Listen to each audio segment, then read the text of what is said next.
ఆంధ్రప్రదేశ్ రాజధాని అమరావతి పునర్నిర్మాణ పనులను ప్రారంభించేందుకు భారత ప్రధాని నరేంద్ర మోదీ గారు నిన్న అమరావతి వచ్చారు.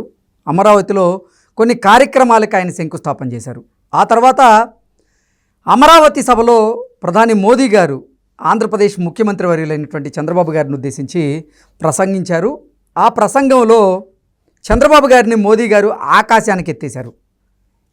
ఈ నేపథ్యంలోనే అసలు దీన్ని రాజకీయంగా ఎలా చూడాలి అనేది మనం పూర్తి స్థాయిలో విశ్లేషణ అయితే చేసుకుందాం. ప్రస్తుతం మనతో పాటున్నారు ప్రముఖ రాజకీయ విశ్లేషకులు, ప్రముఖ సీనియర్ జర్నలిస్ట్ సిఎస్ రావు గారు. సార్తో మాట్లాడు. సార్ నమస్తే. సార్ నమస్తే. నిన్న అమరావతి సభలో మోదీ గారు చంద్రబాబు గారిని ఉద్దేశించి ప్రసంగిస్తూ ఆయన్ని అమాంతం ఆకాశానికి అయితే ఎత్తేశారు. ఏంటి సార్ అలా మాట్లాడడం వెనక ప్రధాన కారణం ఏంటి? దీన్ని రాజకీయంగా ఎలా చూడాలంటే ఏం చెప్తారు? నరేంద్ర మోడీ గారు చంద్రబాబు నాయుడు గారి గురించి ఎంత ప్రస్తావించారో, ఏ అంశాలు అయితే ప్రస్తావించారో, ఏ మాటలు అయితే అన్నారో అవన్నీ 100% నిజమే. దాంట్లో ఎలాంటి సందేహం లేదు. కాకపోతే నరేంద్ర మోడీ గారు ఎప్పుడు కూడా ఎవరిని అంత ఈజీగా ప్రశంసించరు. అలాంటి నరేంద్ర మోడీ గారు చంద్రబాబు నాయుడు గారిని పర్సనల్గా ఈ వేదిక మీద ఆయన ప్రశంసించారు అని అంటే, సో ఇప్పటి వరకు వాళ్ళిద్దరి మధ్య రిలేషను ఎలా ఉంది అనే దాని మీద కొంతమందికి డౌట్స్ ఉన్నాయి. ఓకే, అంటే వీళ్ళిద్దరు నటిస్తున్నారా, రియల్గా వీళ్ళిద్దరూ ఒకటిగానే ఉన్నారా, కూటమిలో ఉన్నప్పటికి కూడా ఈయన పని ఈయన, ఆయన పని ఆయన అన్నట్టుగా ఉంది, ఇలాంటి సందేహాలు ఉన్నాయి కదా చాలామందికి. నరేంద్ర మోడీ గారు రాబోయే రోజుల్లో తెలుగుదేశం పార్టీని బతకనీయుడు ఆంధ్రప్రదేశ్లో. ఖచ్చితంగా నరేంద్ర మోడీ గారు, అమిత్ షా గారు బీజేపీ జెండా ఎగరేస్తారు రాబోయే రోజుల్లో, ప్లాన్ జరుగుతుంది. ఇట్లాంటివన్నీ మనం తరచూ వింటూ ఉన్నాం, మనం సోషల్ మీడియాలో అలాగే ప్రైవేట్ సంభాషణలో కూడా మనం వింటున్నాం. సో ఇదంతా ఒక నటన అంతే తప్ప రియాలిటీ కాదు అని చెప్పేసి చాలామంది భావిస్తూ ఉంటారు. సో బహుశా నేను అనుకోవటం, నిన్న సభలో అమరావతికి పునర్నిర్మాణానికి సంబంధించినటువంటి సభలో నరేంద్ర మోడీ గారు ప్రస్తావించినటువంటి అంశాన్ని మనం ఒక్కసారి మనం కొంచెం డీప్గా వెళ్ళి విశ్లేషణ చేసుకుంటే కనుక వీళ్ళిద్దరి మధ్య పొరపచ్చాలు లేవేమో అనే భావన కలుగుతుంది. జనరల్గా పొరపచ్చాలు ఉన్నాయని చెప్పి ఎక్కువ మంది భావిస్తుంటారు. ఎందుకంటే ఈయన సీనియర్, ఆయన సీనియర్. అసలు ఈయన ముఖ్యమంత్రిగా ఉన్నప్పుడు ఆయన అక్కడ అసలు అంటే ఎన్డీఏలో చక్రం తిప్పుతున్నప్పుడు చంద్రబాబు నాయుడు గారు ఆయన ఒక ముఖ్యమంత్రి. ఈయన చంద్రబాబు నాయుడు గారు దేశంలో మొత్తం ఢిల్లీ పీఠాన్ని చక్రం అలా ఒంటి చేత్తో నడిపారు. సో ఆ సందర్భంగా జరిగినటువంటి గోద్రా అల్లర్లు, ఆ తర్వాత వచ్చినటువంటి రిప్లికేషన్స్, దాంట్లో చంద్రబాబు నాయుడు గారు వ్యవహరించినటువంటి తీరు, నరేంద్ర మోడీ గారు హైదరాబాద్కు వస్తే ఎయిర్పోర్ట్ నుంచి బయటికి ఆయన అటు నుంచి అట్టే పంపించిన అంశం, ఎందుకంటే ఆ గోద్రాలర్లో ఆయన దోషి కాబట్టి అతను అరెస్ట్ చేస్తాము ఆంధ్రప్రదేశ్కి వస్తే అని చెప్పి అప్పట్లో ఉమ్మడి ఆంధ్రప్రదేశ్లో ముఖ్యమంత్రిగా ఉన్నప్పుడు చంద్రబాబు నాయుడు గారు చెప్పడం, ఇవన్నీ కూడా 2019 ఎలక్షన్ ముందు వచ్చాయి.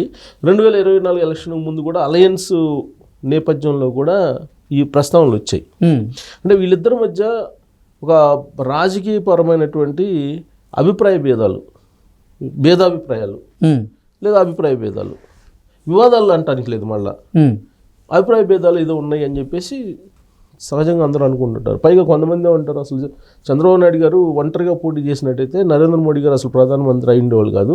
ఆంధ్రప్రదేశ్లో ఆయన ముఖ్యమంత్రి కావడంతో పాటు చంద్రబాబు నాయుడు గారు దేశంలో ఇండియా కూటమిలో కీలకంగా ఉండేవాళ్ళు. అసలు సంకీర్ణ ప్రభుత్వం ఇండియా కూటమిలో ఏర్పాటు చేసేది దేశంలో. అప్పుడు మళ్ళీ చంద్రబాబు నాయుడు గారు కీ రోల్ పోషించేవాళ్ళు ఢిల్లీలో అప్పట్లాగా, ఇప్పుడు 99 లాగా అని చెప్పి రకరకాల అభిప్రాయాలు ఉన్నాయి.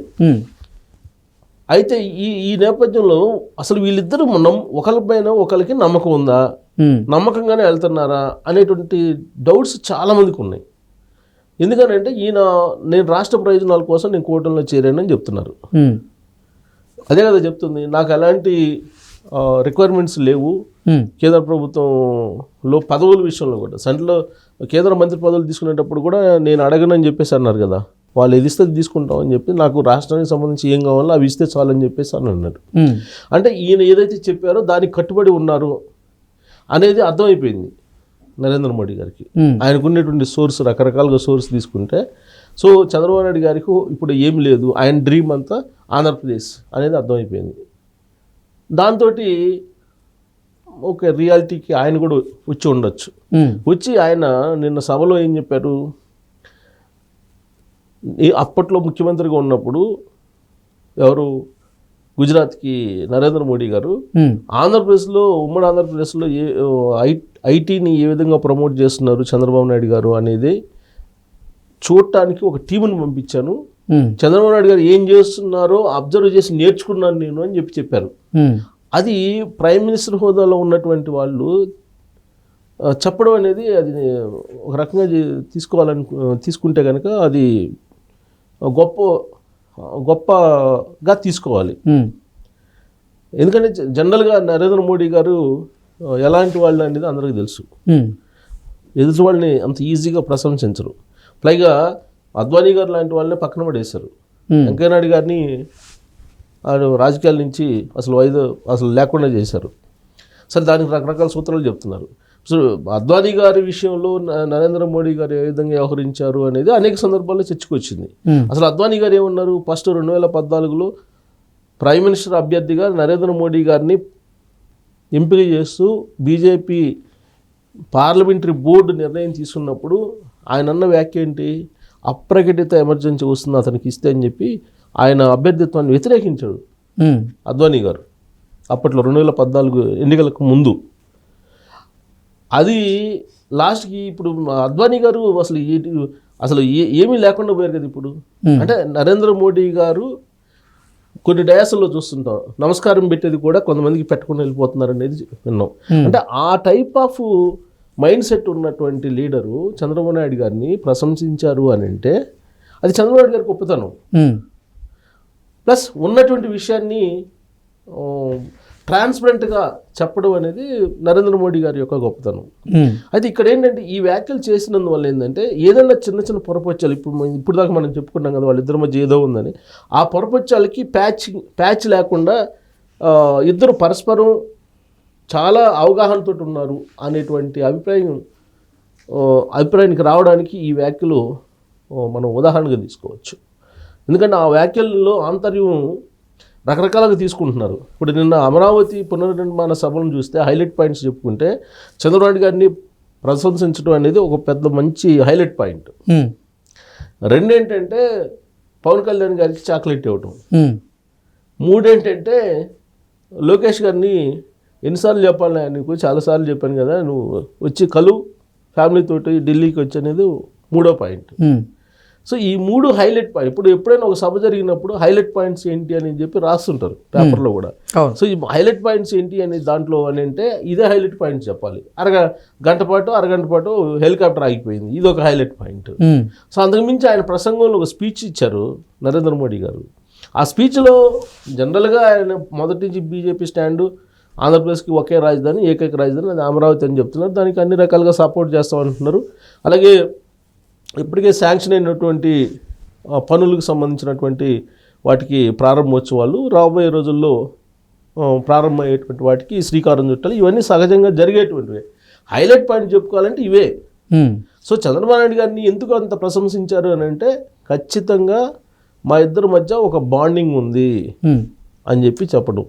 ఇప్పుడు అదే గతంలో మా ఇద్దరి మధ్య బాండింగ్ ఉందని చెప్పి ఎవరు చెప్పారు, ఆ రోజు ఉన్నటువంటి ముఖ్యమంత్రి చెప్పారు. కానీ ఇక్కడ ఎవరు చెప్పారు, ప్రధానమంత్రి చెప్పారు.